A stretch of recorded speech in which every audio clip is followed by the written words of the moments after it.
بالله من الشيطان الرجيم. بسم الله الرحمن الرحيم.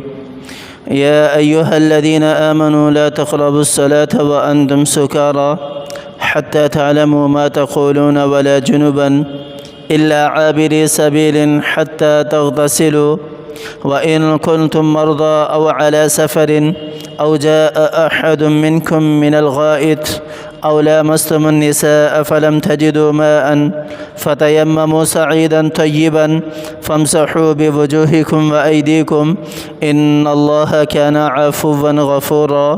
صدق اللہ العظیم. سورۃ النساء کی یہ آیات ہیں جن میں اللہ تعالیٰ نے چند احکامات نازل فرمائے ہیں، جس میں سب سے پہلا حکم نماز کے متعلق ہے، نماز کے حوالے سے ہے. دوسرا حکم غسل کے حوالے سے ہے. تیسرا حکم عورتوں کے حوالے سے ہے. اور چوتھا حکم بیماری کے حوالے سے ہے. اور پانچواں حکم جو ہے وہ تیمم کے حوالے سے ہے.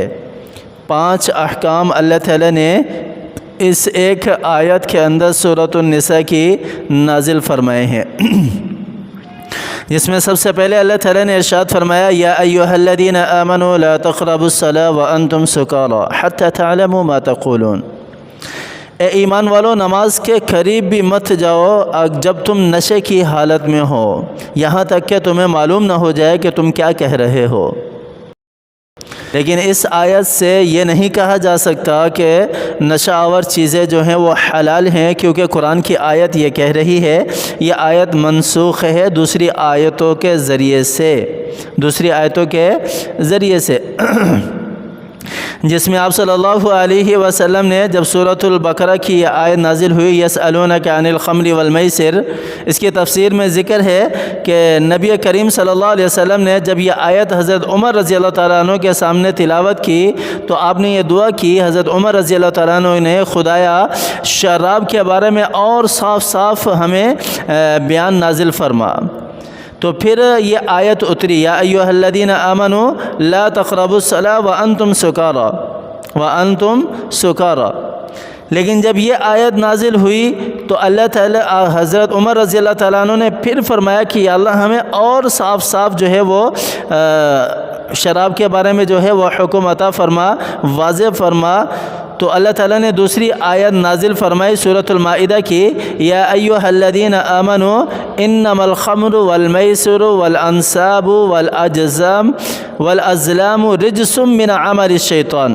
اللہ تعالیٰ نے ارشاد فرمایا کہ شراب، جوا اور اسی طرح باقی جتنی چیزیں ہیں جن کا تعلق شیطان سے ہے وہ ساری کی ساری حرام ہیں، اور ان سے بچو لعلکم تفلحون، تاکہ تم کامیاب ہو جاؤ. آگے ہے فہل انتم منتہون تک یہ آیت پوری ایک طویل آیت ہے، بڑی آیت ہے، یہ نازل ہوئی جس کے اندر اللہ تعالیٰ نے صاف حکم جو ہے وہ نازل فرما دیا.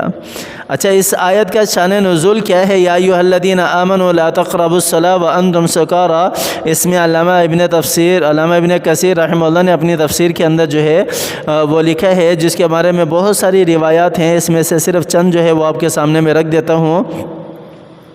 ابن ابی حاتم کی روایت ہے جس میں عبد الرحمن ابن عوف نے دعوت کی تو لوگ گئے، کھانا کھایا، پھر شراب پی لی اور پھر مست ہو گئے. کچھ پتہ ہی نہ چل رہا کون کیا کہہ رہا ہے، کون کیا رہا ہے. اتنے میں نماز کا وقت ہو گیا. ایک شخص کو امام بنایا، اس نے نماز میں سورہ کافرون پڑھی، قل یا ایھا الکافرون میں پڑھی، اور پھر اس میں اس نے غلطی کی، ما اعبد وما تعبدون یہ لفظ کہہ دیا، حالانکہ لا اعبد ما تعبدون ہے، اور پھر آگے وَنَحْنُ نَعْبُدُ مَا تَعْبُدُونَ کہہ دیا. اس پر پھر یہ آیت اتری یا ایھا الذین آمنوا لا تقربوا الصلاة وانتم سکارى. اے ایمان والو، نماز کے قریب بھی مت جاؤ جب تم نشے کی حالت میں ہو کہ تمہیں پتہ ہی نہ ہو کہ تم کیا پڑھ رہے ہو، کیا کہہ رہے ہو. تو اللہ تعالیٰ نے منع فرما دیا. باقی پھر وہ میں نے دوسری جو آیتیں ہیں اس کے ذریعے سے یہ آیت منسوخ ہے، پھر حکم قطعی نازل ہو گیا. یہ حدیث ترمذی میں بھی موجود ہے اور یہ حدیث حسن ہے. ابن جریر کی روایت میں ہے کہ حضرت علی، حضرت عبد الرحمن اور ایک تیسرے صاحب تھے، انہوں نے شراب پی اور حضرت عبد الرحمن نماز میں امام بنائے گئے اور قرآن کی قرات کو خلط ملط کر دیا. اس پر پھر یہ آیت اتری اور یہ ابو داؤد اور یہ روایت موجود ہے حضرت عبد الرحمن اور اسی طرح حضرت علی رضی اللہ تعالی عنہ کی جو روایت ہے۔ ابن جریر کی ایک اور روایت ہے جس میں حضرت علی نے امامت کی اور جس طرح پڑھنا چاہیے تھا نہ پڑھ سکے، اس پر پھر یہ آیت نازل ہوئی، یا ایھا الذین آمنوا لا تقربوا الصلاۃ وانتم سکارى۔ ایک اور روایت میں ہے کہ حضرت عبد الرحمن ابن عوف نے امامت کرائی اور اس طرح پڑھا، قل یا ایھا الکافرون اعبد ما تعبدون وانتم عابدون ما اعبد وانا عابد ما عبدتم لکم دینکم ولی دین۔ اس پر پھر یہ آیت اتری کہ جب نشے کی حالت میں ہو تو آپ نماز کے قریب بھی نہ جاؤ، تاکہ تمہیں پتہ نہیں ہوتا کہ تم کیا کہہ رہے ہو، کیا پڑھ رہے ہو، تاکہ غلط نہ پڑھ سکو۔ شراب کی حرمت سے پہلے لوگ نشے کی حالت میں نماز کے لیے کھڑے ہو جایا کرتے تھے، پس اس آیت سے انہیں ایسا کرنے سے روک دیا گیا۔ حالانکہ پھر اس آیت کے بعد جب نماز کا وقت ہوتا تھا تو ایک صحابی جو ہے وہ آواز لگایا کرتا تھا کہ جو نشے کی حالت میں ہے وہ مسجد کے قریب نہ آئے، نماز کے قریب نہ آئے۔ لیکن بہرحال چونکہ بعد میں یہ حکم جو ہے وہ منسوخ ہو گیا، بالکل قطعی حکم شراب کے حوالے سے نازل ہو گیا۔ اب شراب کسی بھی صورت میں حلال نہیں ہے، کسی بھی طرح سے حلال نہیں ہے۔ یہ پہلا حکم ہے نماز کے حوالے سے، اور دوسرا حکم ہے وَلَا جُنُوبًا إِلَّا عَابِرِي سَبِيلٍ حَتَّى تَغْتَسِلُوا۔ جنبی شخص ہے اگر تو وہ مسافر نہیں ہے تو اس کو تو چاہیے کہ وہ اپنے گھر سے غسل کر کے آئے، باہر کا باہر ہی ناپاکی جو ہے وہ ختم کر کے پاک ہو کر پھر وہ مسجد کے اندر آئے۔ لیکن اگر مسافر ہے، مسجد میں ٹھہرا ہوا ہے، دوسری طرف ہے، تو پھر اس کو چاہیے کہ وہ گزرنے کے لیے یا ایک دروازے سے دوسرے دروازے سے گزرنے کے لیے اگر وہ کنارے سے راستہ اختیار کرنا چاہے تو کر سکتا ہے، لیکن وہ بھی مسجد میں رک نہیں سکتا، گزر کر کے جو ہے وہ دوسرے راستے سے نکل جائے۔ لیکن علماء اکرام اس سے بھی منع فرماتے ہیں کہ ایک جنبی شخص اگر باہر رہا ہے تو وہ مسجد کے گیٹ استعمال نہ کرے بلکہ دوسرا راستہ لے کر اپنے گھر جائے اس وقت۔ اور ہاں، اگر مسجد کے اندر ہی سو رہا ہے جس طرح ہمارے جماعت کے ساتھی وغیرہ ہے، تو یہاں پر بھی علماء کہتے ہیں کہ ان کو چاہیے کہ وہ اپنے بستر استعمال کیا کریں، اور اگر ایسی کوئی حاجت آ بھی جاتی ہے تو اسی وقت اپنے آپ کو پاکیزہ کریں، اپنے بستر کو پاکیزہ کریں، اور ساری چیزیں جو ناپاک ہو چکی ہیں ان کو پاکیزہ کریں اسی وقت مسجد سے باہر نکل کر۔ اور اسی طرح پھر اعتکاف کے مسائل کے اندر بھی یہ چیز آ جاتی ہے۔ حتی تغتسلوا وَإِن كُنتُم مَرْضَىٰ أَوْ عَلَىٰ سَفَرٍ أَوْ جَاءَ أَحَدٌ مِّنكُم مِّنَ الْغَائِطِ أَوْ لَامَسْتُمُ النِّسَاءَ۔